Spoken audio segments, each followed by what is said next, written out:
his opening statement, and we'll take questions. Coach? Yeah, you bet. Good morning.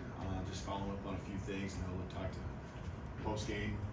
Covered a lot of the big picture stuff, and coordinators covering a few things here for you. But just continue to be proud of the team. I thought the preparation that we put into the weeks. We had a bye week there. I thought the guys did an excellent job. And I think the preparation goes back before that too. Just the continual improvement that we have, and that it's something I think that's just inside of these guys. They want to be great.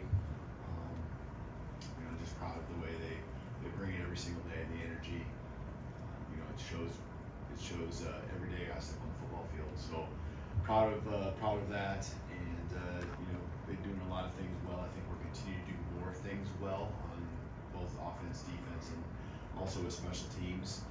Always going to be things that we need to continue to clean up.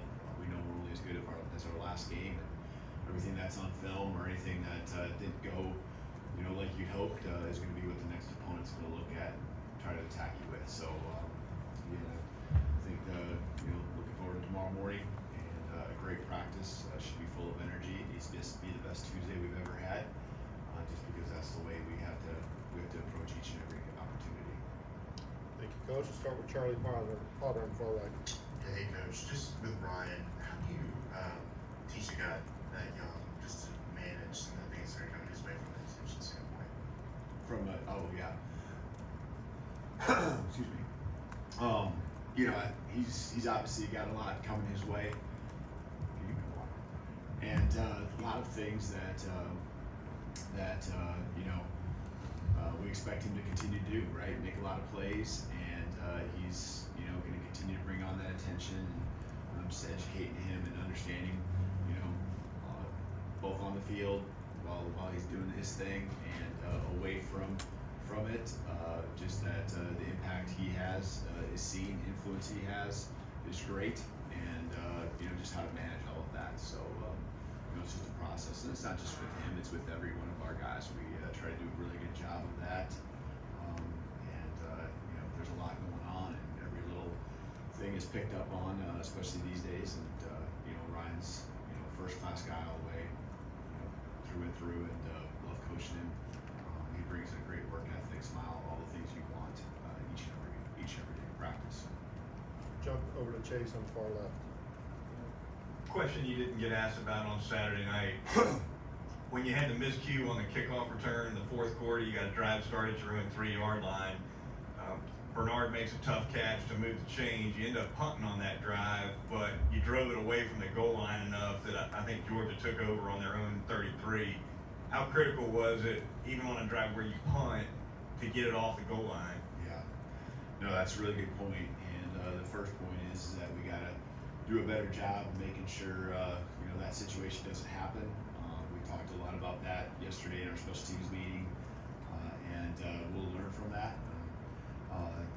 Getting those first downs and getting yourself some space, and especially when you do have James where he can flip the field, you want to, obviously move the ball further, get more first downs. But that was a big catch, converting there with Jerm on the catch there. So it's critical. No one likes to be punting in their end zone. That space gets pretty tight, and they did a nice job, converting. But always felt like getting a couple first downs is the minimum. We didn't get 2 of them, but getting our backs off the goal line was certainly important there.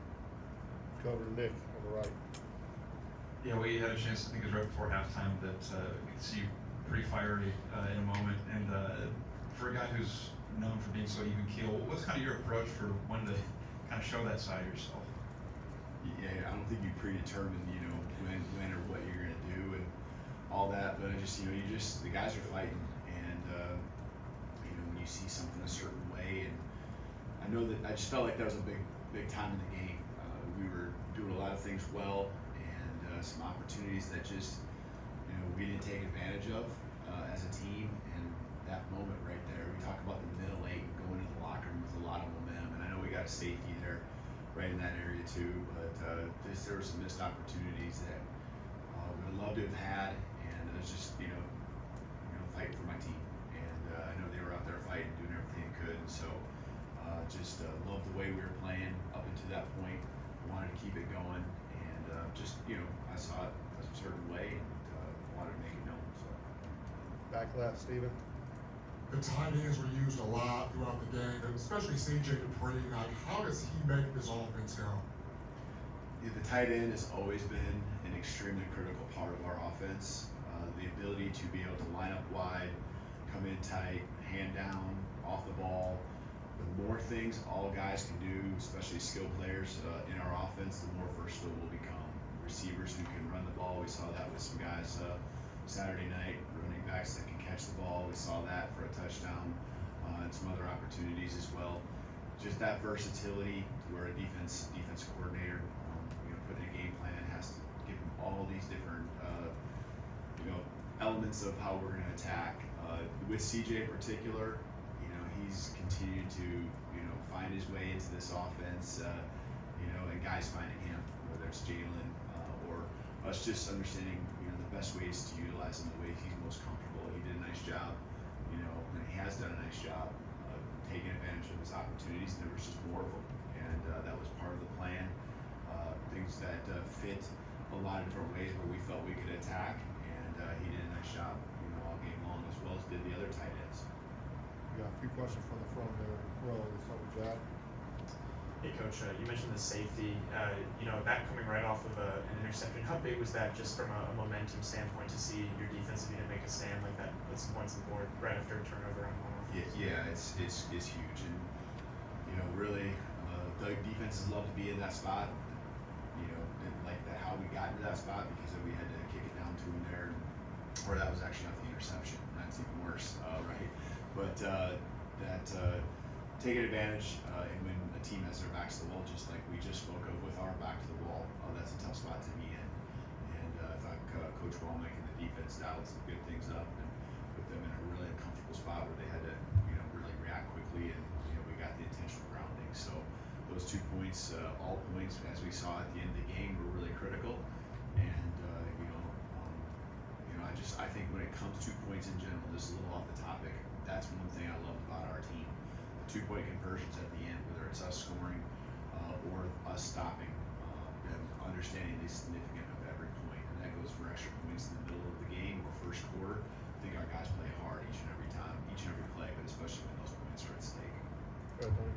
You mentioned the running back getting involved in the passing game. I think that touchdown pass to Jan might have been Jalen's most, perfectly placed pass of the night. Just how have you seen him improve in those intermediate throws, 10 to 19 yards past line of scrimmage? Yeah, the thing that stuck out to me in the moment even is that he didn't even think twice, and that is just something I think is coming along more and more. I think when it comes to Jalen's game, there's the fundamental piece, right, that you're always working on. And there's also then the element of understanding the offense and what we're trying to accomplish with concepts. And then there's a trust that has to be there with the other guys that are there in front of you to block, the guys that are running the routes, just all of it coming together. And I think you just see in each and every week those steps in all those areas happening, and the progress he's making. And that doesn't just happen. You have to intentionally work at all of it. And it's communication. Hey, I might throw that in there if you have a step on it. It's just reaffirming with each and every one of them in practice, and that's a lot of work. And he brings that energy. He brings that intentionality each and every day. All right.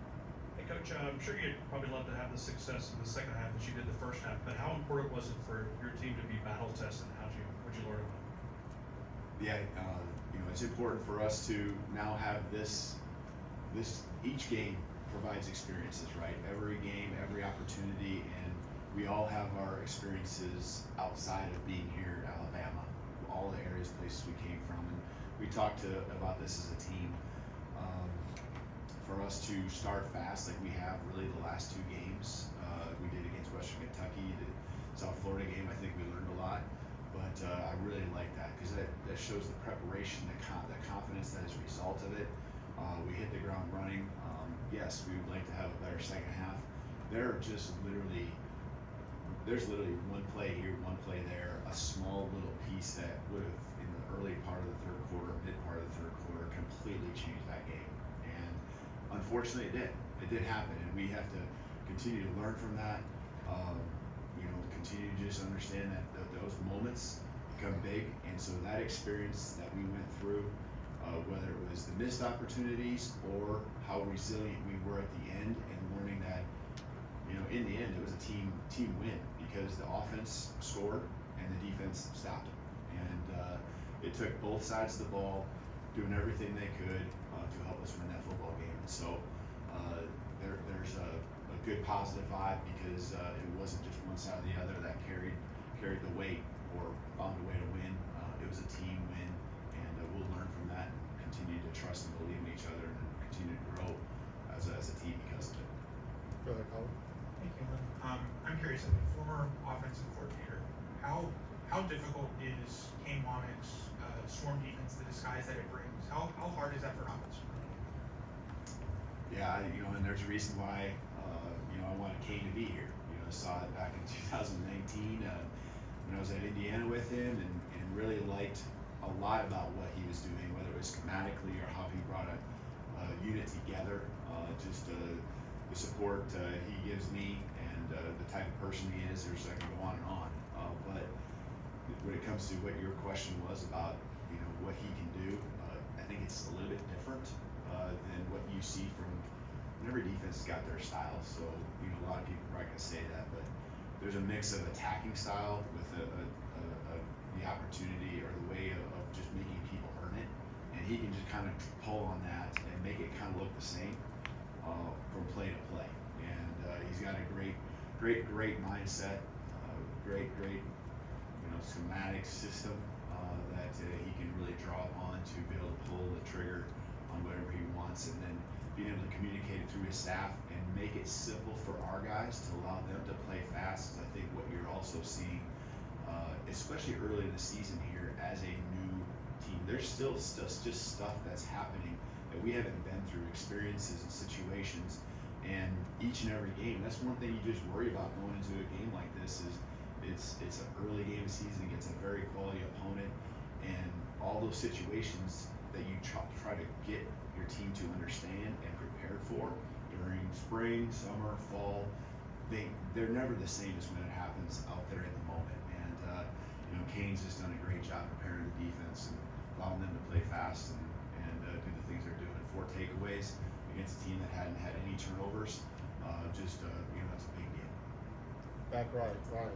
Coach, a lot of talk after the game about the atmosphere on Saturday, how electric it was, and I was, you know, nationally, and I was talking to fans yesterday at a restaurant that said they haven't seen Bryant Denny like that. It was really loud. How big is that moving forward? What's your message to the fans? You're helping me out. I appreciate that. I was going to talk about that because that was a huge deal.